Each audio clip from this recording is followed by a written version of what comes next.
Well, welcome back. Owen's with me again in the studio. Hello, Owen.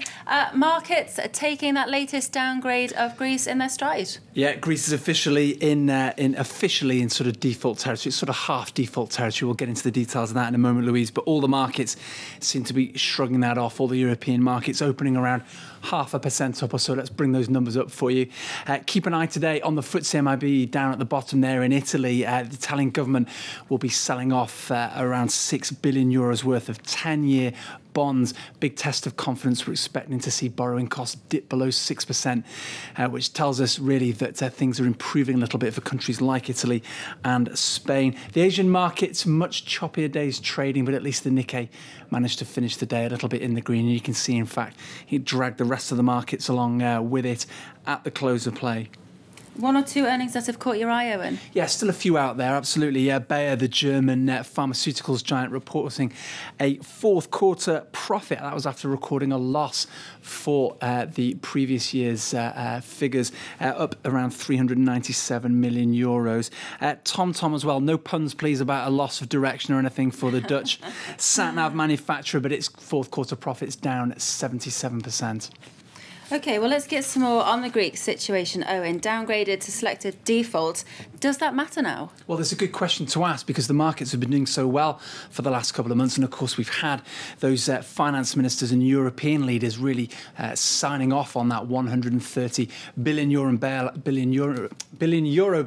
Remember, the German government was the latest government to sign that off. Huge obstacle there, particularly with all that sentiment against Greece in Germany right now.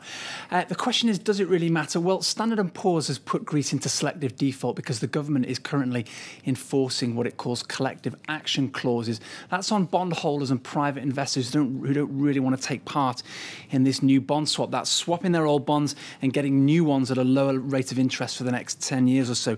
But the aim of that is to give the Greek government time really to get its financial house in order and make borrowing costs just a little bit lower for it. The Greek government doesn't seem too fussed about this either. In fact, the finance ministry said that they think that once this bond swap is done over the next couple of weeks or so, that in fact Standard & Poor's will begin upgrading Greece. Well, let's face it, the Greeks are only really one step away from the void, only one step away from total default. So you'd like to think with all that money swirling around Europe right now, maybe that is the only way to go up. Just worth mentioning as well that European Central Bank has confirmed just before we came on air that it's temporarily suspending Greek collateral for the time being while that bond swap is in place. There'll be huge expectation now on the European Central Bank to put another dollop of money into the Eurozone system tomorrow. Cheap money, otherwise known as the long-term refinancing operation. OK, well, we were watching that. Well, China's double-digit growth means it's on course to overtake the US as the world's #1 economy. That's the latest assessment by the World Bank, but it also thinks growth will eventually halve unless urgent reforms are put in place. Change is needed. The world's fastest growing major economy is at a turning point, according to a report jointly issued by the Chinese government and the World Bank. It suggests China relaxes its grip on industry if it's to sustain its growth of the past 30 years and complete its transition to a market economy. Although forecast to become the world's largest economy by 2030, the report predicts some bumps in the road. Urbanization is projected to go from about 50 to 70%. Within the next 5 years, you'll have more people leaving the workforce than entering it. There's concerns about inequality and an urban-rural divide. And then how China, as a growing economy, as it grows larger, fits effectively in the global system. China's economy has grown on average by 10% a year for the past 30 years to become the world's largest exporter and manufacturer, and now its second largest economy. But that hot growth is starting to cool off. GDP in December was up by 8.9%, its slowest growth in more than 2 years.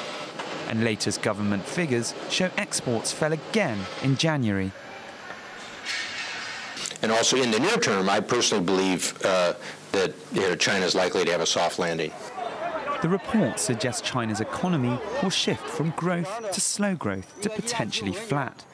Food for thought for incoming President Xi Jinping. He's expected to take over at the end of a year that's on course to have the slowest growth for a decade. OK, let's pick up on one or two more of the day's headlines for you now, starting with the Japanese firm Elpida, which has gone bankrupt in the biggest ever bankruptcy of a Japanese manufacturer. The computer chip maker collapsed with more than $5 billion in debt after failing to find a buyer. The firm had suffered from Korean competitors and declining demand as computer users switch increasingly to tablet computers that use flash memory rather than chips. Well, private equity firm TPG Capital has ended its takeover bid for Billabong after a third rebuff from the Australian surf equipment maker.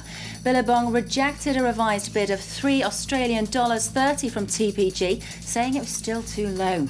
Well, Billabong, with a market value of $744 million, is cutting hundreds of jobs, closing worldwide stores following a 71% dive in its latest earnings. And Peugeot shares have surged 6%. That's amid reports that GM is poised to take a 5% stake in the French car maker. That's according to Reuters sources.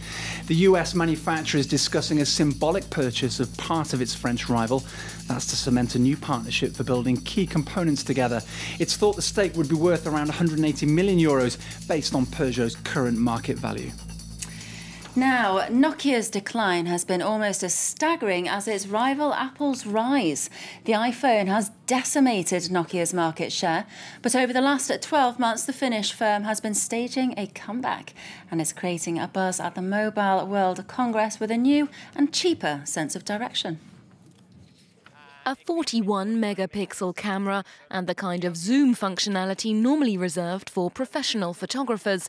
The new Nokia PureView mobile phone was the star product at this year's World Mobile Congress in Barcelona. It was shown alongside their affordable smartphone, featuring books, magazines, rolling news. The Lumia could be mistaken for an e-reader. Selling cheap phones in large quantities to emerging markets is the new strategy for the Finnish company. Nokia has a long and successful history in China. And now, thanks to the collaboration between Nokia, Microsoft, and our partners like Qualcomm, we are in a position to introduce a range of Lumia phones in China. Nokia's in a make-or-break situation. It was once the go-to model of the mobile world, a reliable brand at the top of its game. But it's lost two-thirds of its share price in the last 3 years, plummeting from over €12 in 2009 to €4 last year, when the company posted a net loss of €1.2 billion.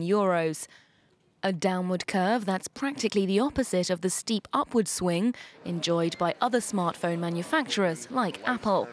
Analysts who were waiting for dramatic news this year from Nokia say they weren't particularly impressed with the company's presentation in Barcelona. Yet Nokia CEO Stephen Elop said that their new, more affordable smartphone would open the brand up to millions of new users outside of their regular market, as Nokia looks beyond China to India, Nigeria and Indonesia, and a new generation of mobile users. And just before we go, greed is no longer good, and that's straight from Gordon Gekko himself, Owen. I don't mind admitting I remember this movie, Louise, Wall Street, an icon, of course, in the movies. Gordon Gekko, played by Michael Douglas. Michael Douglas has teamed up with federal authorities in the US to reverse the position of that tyrant from Wall Street with a very positive message about US finance. Let's take a look at this ad. Ladies and gentlemen, greed, for lack of a better word, is good. Greed is right. Hello, I'm Michael Douglas. In the movie Wall Street, I played Gordon Gekko, a greedy corporate executive who cheated to profit while innocent investors lost their savings.